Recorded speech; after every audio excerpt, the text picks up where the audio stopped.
Bonjour à tous et bienvenue sur ma chaîne pour cette nouvelle vidéo. J'espère que vous allez tous très bien. Je vous retrouve aujourd'hui avec grand plaisir pour un book haul. Je vous avais dit que j'avais acquis quand même pas mal d'ouvrages ces derniers temps. Afin que ça ne soit pas trop barbant pour vous, j'ai décidé de vous faire des petits book hauls toutes les semaines. En général, ça sera, je pense, ils sortiront le mercredi jusqu'à épuisement de mes achats, je pense. Mais il y en a d'autres qui arrivent au fur et à mesure. Donc voilà, je pense qu'on a pour quelques semaines de book haul le mercredi. Et aujourd'hui, je vous présente 6 ouvrages. Il y a 5 fantasy et 1 science-fiction. Je commence direct par le seul ouvrage de science-fiction qui a rejoint ma pile à lire dernièrement. Il s'agit de Chien de guerre de Adrian Tchaïkovski dans une édition folio SF de 2017. Et voilà, on est dans de la science-fiction adulte avec apparemment des chiens. On va suivre surtout un chien qui s'appelle Rex. Ça nous dit que c'est un bon chien. Rex est un bon chien, c'est un biomorphe, c'est-à-dire un animal génétiquement modifié, armé de fusils mitrailleurs de très gros calibre et doté d'une voix synthétique créée pour instiller la peur. Avec dragon, miel et abeilles, son escouade d'assaut multiforme, il intervient sur des zones de combat où les humains ne peuvent se risquer. Rex est un bon chien, il obéit aux ordres du maître qui lui désigne les ennemis, et des ennemis il y en a beaucoup. Mais qui sont-ils réellement? Se pourrait-il que le maître outrepasse ses droits et si le maître n'était plus là?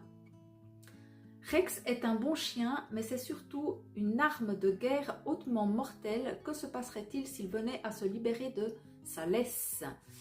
Alors voilà, je trouve le résumé pas terrible, franchement, je vous dirais, comme c'est tourné et tout, c'est pas... Voilà, j'ai pas aimé la façon dont le résumé a été rédigé.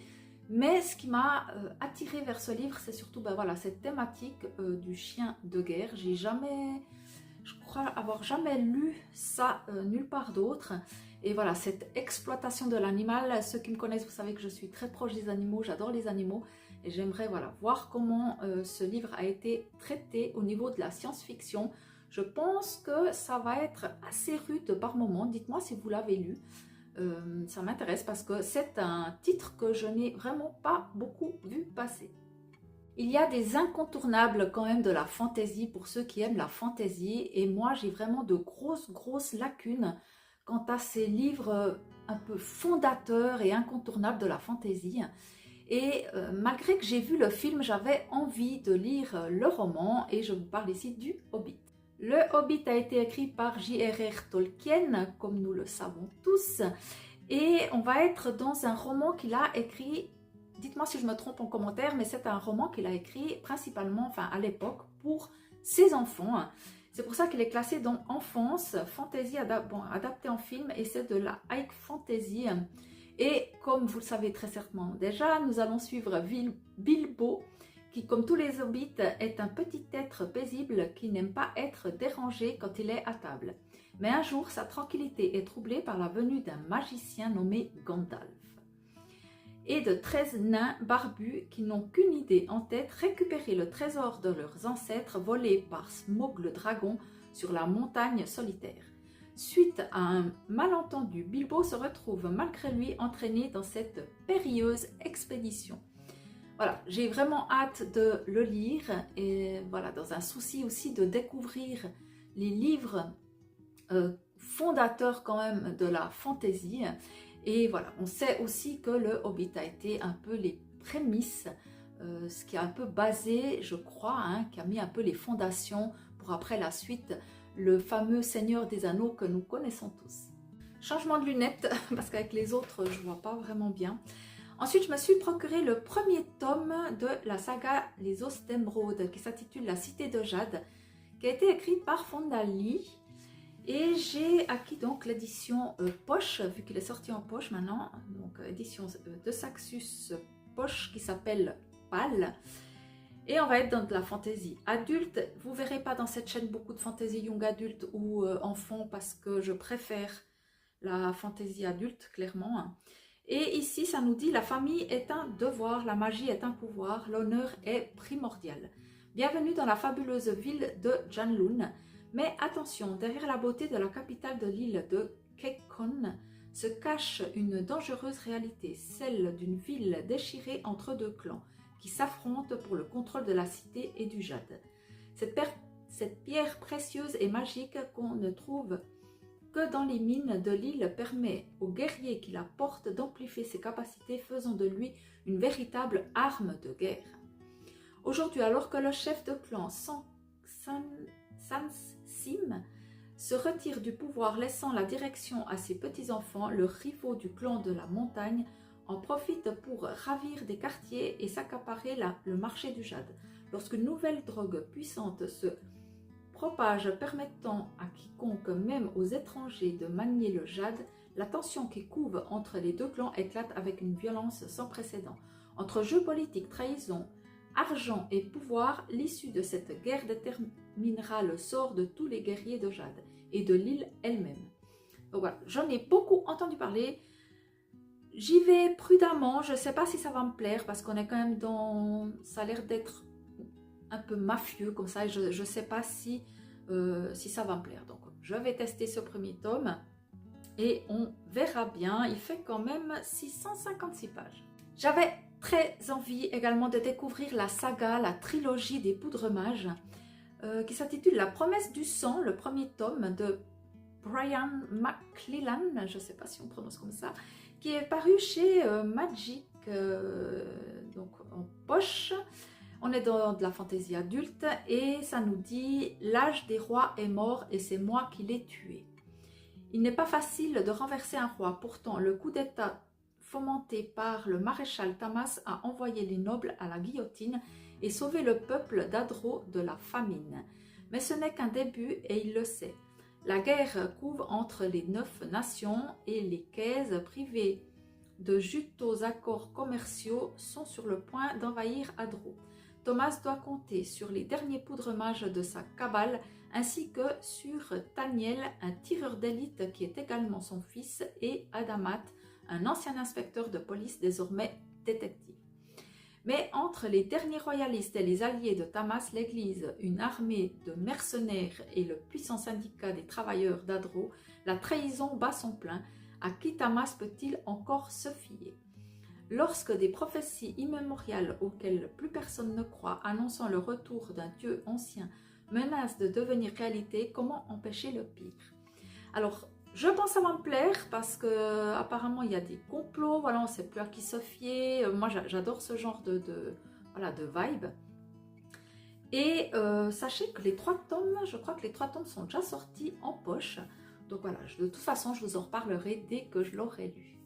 J'ai craqué pour Malice, le premier tome des livres des terres bannies, écrit par John Gwynne, également paru chez Magic en poche, à nouveau de la fantaisie adulte. J'ai très hâte de découvrir cet auteur que je vois beaucoup passer en ce moment. Et ça nous dit, il y a bien longtemps que les humains sont arrivés sur les terres bannies, qu'ils ont disputé victorieusement au clan de géants et les peuplés. Des terres que l'affrontement contre les dieux antagonistes Azros et Elion a bien failli détruire. Aussi, quand cette guerre larvée menace d'éclater à nouveau, bien des destins vont se trouver bouleversés. À commencer par celui du jeune Corban qui a aspiré à manier l'épée et la lance pour protéger son royaume et va devoir mettre son courage à l'épreuve bien plus vite que prévu. Mais la prophétie indique que l'obscurité et la lumière exigeront 2 champions, le soleil noir et l'étoile vive. Il serait sage de rechercher les deux, car si le soleil noir prend l'ascendant, les espoirs et les rêves de l'humanité tomberont en poussière, sauf que personne ne sait qui ils sont, à commencer par eux-mêmes. Alors que les géants s'agitent de nouveau et que le chaos semble sur le point de s'abattre sur les terres bannies, le haut roi Aquilus tente de former une alliance avec les autres souverains pour sauver le monde des humains. Mais tous ces alliés n'ont pas la même vision de l'avenir. Alors, ce roman a reçu le prix David Gemmell Morningstar en 2013 pour meilleur premier roman et le prix El-Bakin 2023 du meilleur roman de fantasy adulte traduit. Alors c'est aussi un gros bébé, hein, il fait passer 850, il fait 800, à peine plus que 850 pages, juste le premier tome, donc voilà. Il y en a pour un moment. Et le dernier que j'ai acheté, c'est une saga de fantasy que je me retiens depuis longtemps d'acquérir. Parce que l'auteur avait écrit les 2 premiers tomes et le 3e tome, je crois que ça fait genre entre 7 et 10 ans, je ne sais pas exactement, entre 7 et 10 ans, que les fans attendaient la suite de cette saga, de cette trilogie, et elle est enfin parue. Je me suis bien évidemment précipitée pour acheter le 1er tome de Martyr, écrit par Oliver Perru, qui est paru chez J'ai lu, avec une très jolie couverture, je trouve. Moi, j'aime beaucoup. Voilà. C'est une question de goût, mais moi, j'aime beaucoup.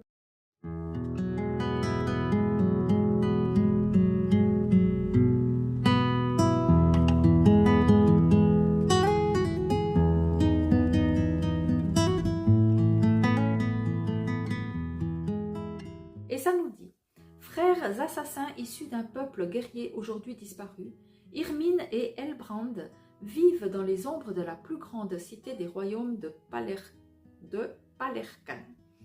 Alors qu'ils se croient à l'abri des persécutions dont ont souffert leurs ancêtres, leur passé sanglant les rattrape, sous les traits d'un borgne qui semble nourrir pour eux de sombres projets. Et tandis que la guerre menace d'embraser le monde, que les puissants tissent de noires alliances, ils vont devoir choisir leur camp. Leur martyre ne fait que commencer. Alors en plus, c'est de la littérature française, donc je trouve ça très très chouette. Et l'auteur est également illustrateur, scénariste et dessinateur de bande dessinée et romancier, bien évidemment. Je pense que parmi les 6 titres que je vous ai présentés aujourd'hui, ça va être celui que je vais sortir le plus rapidement de ma palle. Parce que voilà, il me tente trop et en plus il y a des illustrations à l'intérieur et ça c'est très très chouette. Je crois que les 3 tomes sont sortis sous ce format chez J'ai lu, que je trouve vraiment très très joli. Et voilà, je vais essayer de le sortir assez rapidement pour me procurer la suite. Voilà, c'est terminé pour ce petit book haul. J'espère que vous avez passé un bon moment en ma compagnie. Je vous souhaite comme d'habitude d'excellentes lectures. Prenez soin de vous et à très vite par ici ou ailleurs. Salut!